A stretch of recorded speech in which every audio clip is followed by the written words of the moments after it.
Baik Najib, sudah tentu kita mahu tahu bagaimanakah prestasi ringgit untuk separuh pertama 2023 dan bagaimanakah prestasi rakan-rakan jiran kita untuk mata wang negara mereka. Jadi sebelum itu saya akan kongsikan bagaimanakah iaitu institusi perbankan negara iaitu mempunyai unjuran dan jangkaan terhadap iaitu ringgit terhadap iaitu dolar.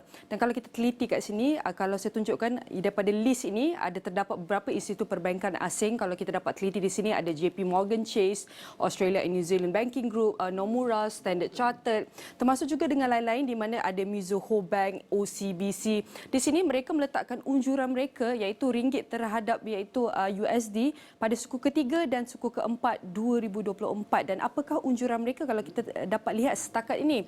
Untuk suku ketiga kalau kita lihat iaitu jangkaan daripada institusi perbankan, kebanyakan mereka mengunjurkan iaitu daripada angka ada level ringgit daripada 4.5 ke 4.6 pada suku ketiga. Ringgit iaitu nilai ringgit terhadap USD pada suku ketiga.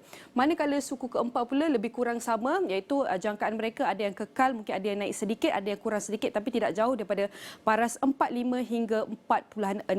Tapi kalau kita nak lihat secara keseluruhan iaitu unjuran mereka kalau kita campur secara keseluruhan apakah unjuran oleh Institut Perbankan Negara terhadap ringgit kita berbanding USD dolar. Di sini kalau kita dapat lihat purata pada suku ketiga dan suku keempat iaitu Institut Perbankan Asing mengunjurkan iaitu nilai ringgit kita akan berada pada 4.56 4.5 iaitu kita dapat lihat ia kekal pada paras 4.5 dan ini adalah unjuran yang kita dapat saksikan daripada Institut Perbankan Asing.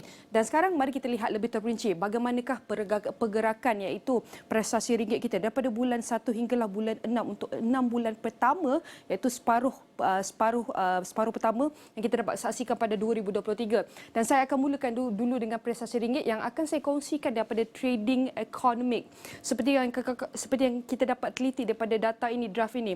Kalau kita nak baca iaitu nilai mata wang, kalau kita teliti graf itu, kalau graf itu menunjukkan ia semakin menaik, maknanya nilai mata wang itu semakin menurun dan semakin merosot. Kalau kita teliti daripada bulan Januari hinggalah bulan Jun di sini, iaitu kita lihat iaitu prestasi ringgit kita pada Februari iaitu lebih kurang Februari 3 hari bulan Februari 2023, kita lihat paras ringgit kita berada dalam keadaan stabil iaitu pada 4.254. Tetapi masuk sahaja iaitu bulan Mac kita dapat teliti ringgit kita semakin merosot sehinggalah iaitu bulan Mac kita dapat teliti iaitu di paras yang amat rendah, nilai ringgit kita sangat rendah di sini lebih kurang 4.5 mula daripada bulan Mac.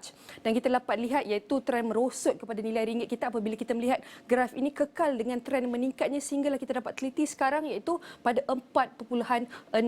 Dan kenapa kita menekankan paras ini? Kerana paras ini hampir sama dengan paras iaitu 4.88 ketika berlakunya krisis kewangan pada tahun 1997 sehingga 1998. Dan ini anda dapat lihat iaitu prestasi menurun terhadap ringgit berbanding USD dolar. Tetapi bagaimana pula dengan iaitu negara jiran kita? Bagaimanakah prestasi mata wang negara mereka pada separuh pertama 2023 ini? Dan saya masih akan kongsikan daripada iaitu data daripada trading economics di mana saya akan refresh sedikit untuk kita dapatkan iaitu angka dan level nilai mata wang negara terhadap setiap negara yang terdapat dalam trading economics ini. Dan kalau anda dapat teliti, saya akan teliti prestasi iaitu rupiah Indonesia. Bagaimanakah iaitu rakan jiran kita, jiran negara kita iaitu prestasi rupiah mereka, mata wang negara mereka.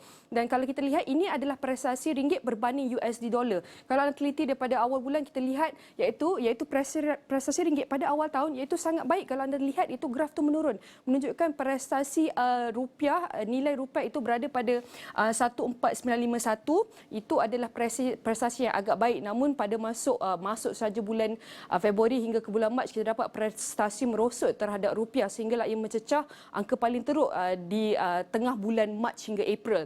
Namun kita dapat lihat iaitu kembali sedikit pulih iaitu mata wang rupiah ia menurun start pertengahan Mac sehinggalah iaitu pada bulan Mei kita dapat iaitu prestasi agak baik untuk rupiah pada ketika itu.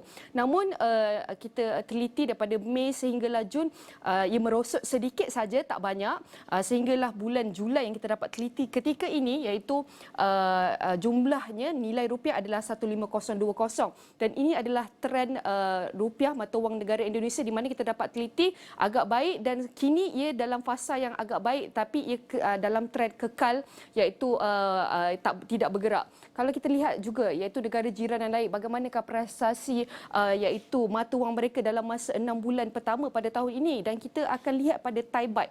Kalau kita lihat prestasi pada Thai baht ketika ini pada Februari, kalau kita lihat kebanyakan negara kita lihat pada Februari iaitu nilai mata wang negara mereka agak baik. Namun apabila masuk daripada Februari hingga Mac seperti negara Malaysia, negara Indonesia yang kita lihat tadi, kita lihat nilai mata wang mereka mula merosot apabila masuk saja bulan Mac tahun ini. Di sini ada teliti sehinggalah ia merosot, graf naik menunjukkan nilai mata wang negara Thai baht merosot iaitu berada pada paras ketika ini lebih kurang 35.17. Namun kita lihat ia turun sedikit tapi ia kekal iaitu stagnan iaitu nilai Thai baht di sini sehinggalah bulan Jun dan bulan Julai sedikit kita dapat lihat ia merosot sedikit.